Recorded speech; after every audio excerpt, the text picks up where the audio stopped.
If you're a heat and air conditioning technician or even a salesperson, how do you deal with he said versus she said in your sales process or your diagnosis, and why does it matter? This is a fantastic question.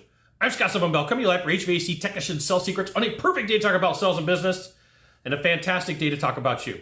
Okay, there's going to be a point where you go on a service call or a sales call and you sit down at the table with Mr. Smith, Mr. Jones, Mr. Jones, and they talk to other people or they talk to other people in the future.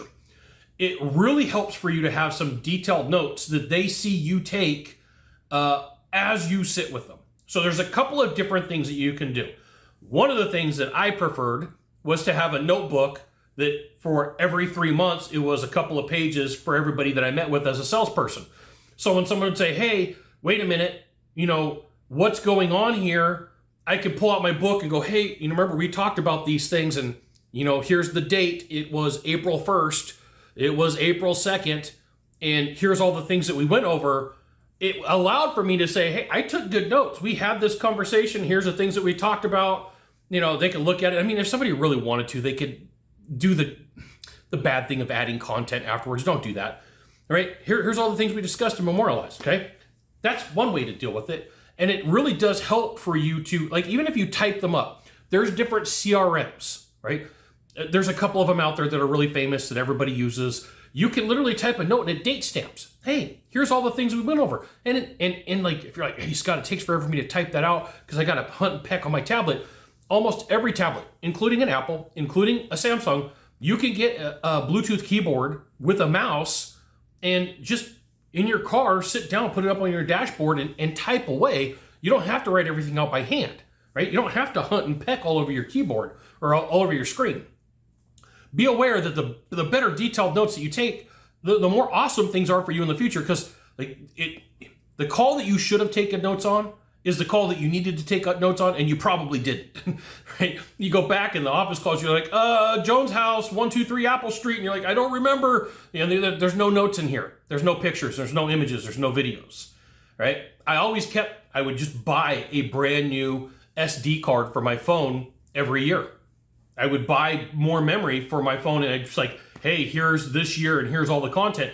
Because if somebody said, hey, well, what happened on this job? Well, let's go back and take a look at my hard drive of images and hard drive of videos.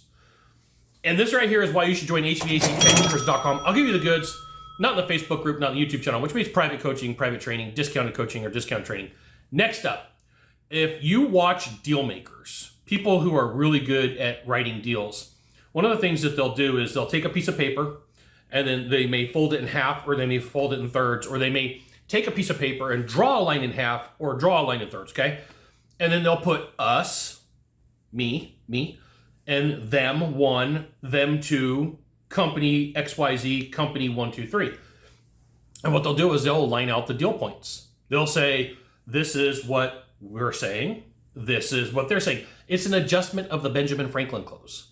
And what you'll find, it's a way to memorialize information. So if this was me today, and someone was like, hey, well, we want to separate fact from fiction, and they're not going to say it that way. We want to separate fact from fiction between what you're saying and what 1, 2, 3 company's saying and what XYZ company's saying.